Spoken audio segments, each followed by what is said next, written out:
नमस्कार। Desert storm से मैं विमल शर्मा। डेजर्ट स्टॉर्म लेकर आ रहा है एक नई पेशकश, कहीं अनकहीं। ये कार्यक्रम जैसलमेर की महिलाओं के लिए प्रसारित किया जा रहा है। इस कार्यक्रम में महिलाओं द्वारा कहीं अनकहीं के माध्यम से अपनी बात महिलाओं के सशक्तिकरण के लिए अपनी बात रखेंगी, अपने जीवन की अनछुए पहलुओं को चर्चा करेगी। इनसे चर्चा करेगी हमारी एंकर योगिता सोनी, और हर रविवार को ये दोपहर 2:30 बजे के लगभग प्रसारित किया जाएगा। इसे देखना ना भूलें। सिर्फ हंगामा खड़ा करना मेरा मकसद नहीं, मेरी कोशिश है कि सूरत बदलनी चाहिए। मेरे दिल में ना सही तो तेरे दिल में ही सही, कहीं भी हो लेकिन आग जलनी चाहिए। दुष्यंत कुमार जी की ये पंक्तियाँ आज के समय में भी सटीक उतरती हैं। नमस्कार, मैं हूँ योगिता सोनी और आप देख रहे हैं डेजर्ट स्टॉर्म न्यूज़ का कार्यक्रम कहीं अनकहीं। आइए हमारी आज की गेस्ट से मिलते हैं डॉक्टर वृतिका जैन, जो कि एक डेंटिस्ट हैं और वर्तमान में RL मेमोरियल हॉस्पिटल में अपनी सेवाएं दे रही हैं। नमस्कार वृतिका जी। नमस्ते। बहुत बहुत स्वागत है आपका हमारे कार्यक्रम में। धन्यवाद। वृतिका जी, आप एक डेंटिस्ट हैं, जी भी। तो अपना थोड़ा इस सफ़र के बारे में कुछ बताएंगे, अपनी स्टूडेंट लाइफ से लेकर और डेंटिस्ट बनने तक का। मैं जब 6 महीने की थी तब जैसलमेर में आई थी। अच्छा। मेरी स्कूलिंग सारी जैसलमेर से ही हुई है, जैसलमेर सेंट पॉल स्कूल से हुई है। 10th के बाद यहाँ पे आगे हायर एजुकेशन ना होने के कारण, जो आज भी नहीं है, मुझे बायोलॉजी लेनी थी। शुरू से ही बचपन से ही सपना था कि डॉक्टर बनना है, तो बायोलॉजी लेनी थी। बायोलॉजी जैसलमेर में नहीं थी किसी भी स्कूल में अवेलेबल, इंग्लिश मीडियम स्कूल में, CBSE स्कूल में। तो फिर मैंने आगे स्टडीज़ के लिए मैं जयपुर शिफ्ट हो गए थे हम लोग। तो 2 साल मैंने जयपुर में 11th-12th जयपुर से करी। फिर 1 साल मेडिकल की प्रिपरेशन के लिए कोटा भी रही हूँ मैं जी। फिर 1 साल कोटा रहने के बाद RPMT में मेरा सिलेक्शन हुआ, तो मुझे और ड्रॉप नहीं करना था। फिर मुझे डेंटिस्ट्री मिल रही थी RPMT के थ्रू। अच्छा। फिर मैंने जयपुर से 5 साल मतलब इसमें BDS वो किया। आपको मतलब वहाँ से ऑप्शन मिलता है इसका कि आपको डेंटिस्ट। शुरू में मतलब आपको या तो MBBS होता है, फिर डेंटल होता है। ओके। दोनों चीज़ें होती है। तो जी। मुझे डेंटल मिला। महात्मा गांधी कॉलेज से मैंने जयपुर से BDS करा।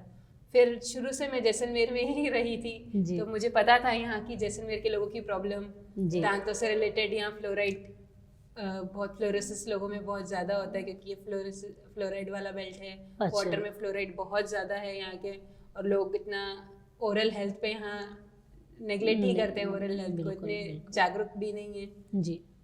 तो फिर मैंने सोचा क्यों ना यहीं पे प्रैक्टिस की जाए जी। जैसलमेर में। फिर मेरी शादी भी जैसलमेर में ही हो गई।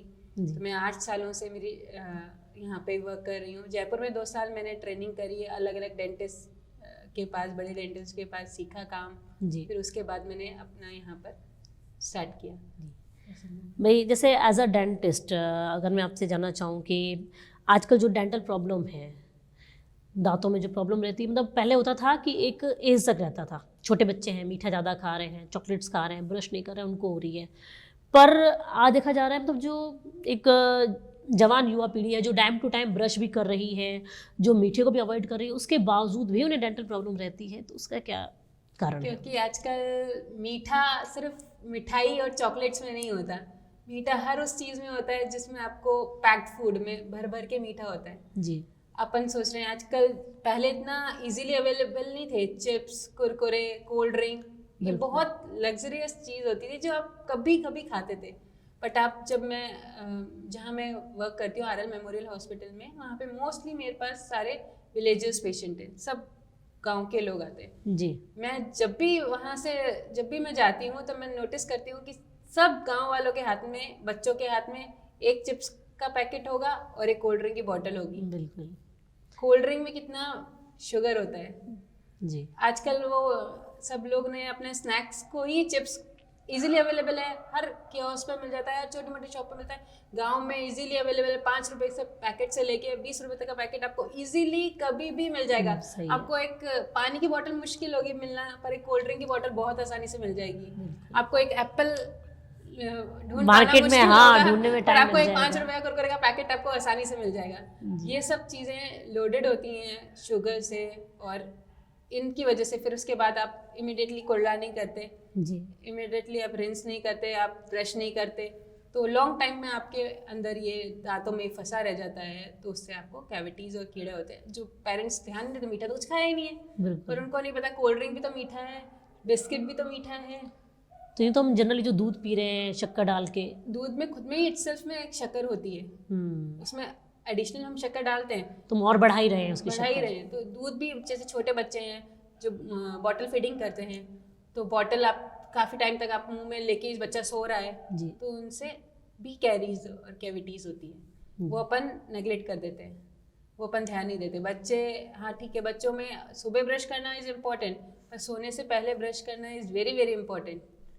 सोने से पहले बच्चों में ये हैबिट डालनी चाहिए कि आप ब्रश करिए, आप कुछ भी खाएं, भले आप ब्रेकफास्ट करें, लंच करें, डिनर करें, बीच में कोई स्नैक्स लें, आपको उसके बाद अपना एक अच्छे से कुल्ला करना ज़रूरी होता है, ताकि जो भी थोड़ा बहुत उसके फंसावा टुकड़े रहे हैं वो निकल जाए। बच्चों में आप शुरू से ये प्रैक्टिस डालेंगे, उनको हैबिट डालेंगे कि ऐसा करना है, ये प्रैक्टिस करनी है अपने को हमेशा, जी। तो फिर उनकी आदत हो जाएगी, और फिर उनको कभी कैविटीज़ रिलेटेड प्रॉब्लम कभी लाइफ में नहीं होगी।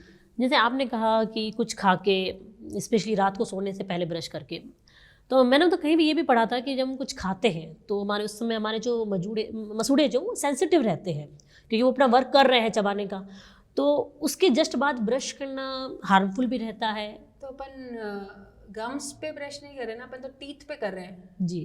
टीथ तो बहुत strongest material of the body है, एकदम स्ट्रॉन्गेस्ट है, मतलब किसी की जलाने के बाद भी दांत नहीं जलते, अच्छा। इतना स्ट्रॉन्ग होता है दांत, तो उतनी आसानी से वो नहीं खराब होते। उनमें जो अपन टाइम टू टाइम, जैसे आजकल एसिडिक, मैंने कोल्ड ड्रिंक का एग्जांपल बताया, जैसे कोल्ड ड्रिंक में बहुत ज़्यादा एसिडिक होता है वो, जी। उससे क्या होता है, दांत की ऊपर की लेयर धीरे धीरे चाय, कॉफ़ी, ये सब एसिडिक नेचर के होते हैं, जितनी भी अपन एसिड कंज्यूम करेंगे उनसे ये ऊपर की लेयर हटती जाती है, दांतों की जो प्रोटेक्टिव लेयर है, तो उससे ज़्यादा वर्नेबल हो जाते हैं दांत, किसी भी केरीज के लिए, कैविटीज़ के लिए, इन सब के लिए ज़्यादा वर्नेबल हो जाते हैं। तो बस जो चेंज हुआ है वो सब ये हमारे खाने पीने की वजह से हुआ है। जैसे आप एज अ डॉक्टर, आप मतलब किस एज ग्रुप को ज़्यादा इसमें परेशान मतलब देखती है, ये प्रॉब्लम सबसे ज़्यादा किस एज ग्रुप में है? चलो बड़ों में तो है, चलो कोई बात नहीं, उनकी तो एज निकल गई, ठीक है, पर जो बहुत छोटे छोटे, मेरे पास 4-5 साल के बच्चे आते हैं जिनके सब दांत खराब होते हैं, तो मुझे देख के बहुत ज़्यादा दुख भी होता है, आश्चर्य भी होता है कि अभी तो ये इनकी लाइफ स्टार्ट ही गुस्सा हुई भी है, आना चाहिए कि पेरेंट्स के ऊपर जो ध्यान नहीं दे रहे हैं। स्टार्ट ही हुई है लाइफ, अभी तो इनकी पूरी लाइफ बची है, अभी तो दांत, और जब आपके टीथ कॉम्प्रोमाइज होंगे तो आपका खाना कॉम्प्रोमाइज होगा, बच्चा प्रॉपर डाइट नहीं लेगा, उसको पेन होगा खाने में, खाना खाएगा उसको दर्द होगा तो अच्छे से खाना नहीं खाएगा तो उससे माल न्यूट्रिशन होगा तो उससे और प्रॉब्लम होगी, एनेमिक हो जाएगा वो बच्चा, उसमें विटामिन की कमी हो जाएगी, उससे और प्रॉब्लम जनरेट होती है। तो एक ये ओरल हेल्थ ऐसी चीज़ है जिसको आप, ये अगर आपकी कॉम्प्रोमाइज होगी तो उससे आपकी बाकी हेल्थ पे भी बहुत गहरा इफेक्ट आता है। जैसे अभी आपने कहा कि बच्चों में होती तो आपको ज़्यादा तकलीफ होती है, भाई बच्चों में तो एक टाइम के बाद उनके दूध के दांत जाने वाले हैं, इट मीन्स वो चीज़ तो उनके निकलने वाली है, तो अगर उनमें हैवी प्रॉब्लम, तो एक जनरल मतलब साइकोलॉजी हम ह्यूमन बींग्स की, भाई बच्चे के तो दूध के दांत जाएंगे ही, तो अभी खराब है तो कोई बात नहीं, उसके बाद जो नए आएंगे वो सही होंगे, या ये थ्योरी सही है या गलत है? जब दूध के दांत खराब होते हैं ना बच्चों के, तो उनकी शेडिंग जो जिसको कहते हैं ना, टूटने का टाइम, और उसके ही नीचे जब अपन बच्चा पैदा होता है तब उसके दांत के अंदर बन चुके होते हैं, वो इरप्ट नहीं होते पर बन चुके होते हैं, लेयर बन चुकी होती है, दांत बन फॉर्म हो रखे होते हैं, कि रूट्स, वो धीरे धीरे उनका प्रोसेस होता है इरप्शन का, हाँ। वो नहीं हुआ होता है, बस वो धीरे धीरे इरप्ट होते हैं। तो जब आपका वो ऊपर दूध का दांत खराब है तो उसके नीचे ही उनके परमानेंट टीथ भी होते हैं जी, जो कि होते हैं गम्स में, बस वो एक के बाद एक निकलते हैं। जब वो होगा तो उसकी शेडिंग में वो गिरेगा नहीं टाइम पे, दूध का दांत टाइम पे नहीं गिरेगा, और तो उसके नीचे वाला जो दांत है वो नहीं आ पाएगा, फिर वो टेढ़ा मेढ़ा आएगा, फिर वो उसमें भी कीड़ा लग जाएगा। जी, वो भी जो प्रैक्टिस होती है ना, वो सेम, क्योंकि होती है जो आदत पड़ मतलब जाती है, शुरुआत अच्छी तो आगे का आगे भी अच्छा ही प्रोसेस होता है। अच्छा रहेगा। तो क्योंकि सब आपस में रिलेटेड, उसके ही नीचे आपके दूध के दांत के नीचे आपके परमानेंट टीथ होते हैं। जी, तो फिर उनके भी आजकल जो ये कैप लगाने का सिस्टम चल गया है कि भाई दांत खराब है तो उसके ऊपर आप कैप लगा दीजिए, तो मतलब कैप क्या, बस उसे आप कवर अप कर रहे हो कि वो उसकी जम्स फैले ना?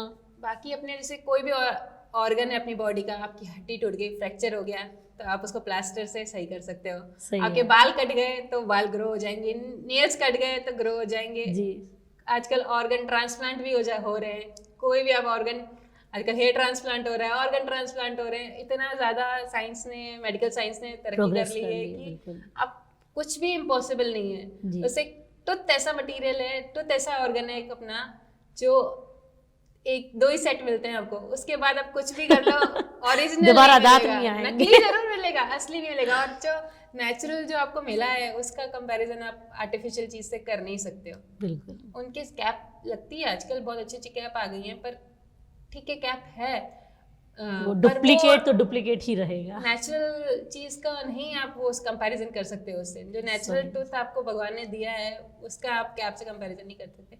आजकल बहुत चीजें हो गई, तो आजकल तो इम्प्लांट आ गया है। ऐसा नहीं है कि आप नहीं कर सकते, but prevention is better than cure बिल्कुल ऑलवेज। सही है भाई, एक ना मुस्कुरा लो, क्या पता कल दांत हो ना हो।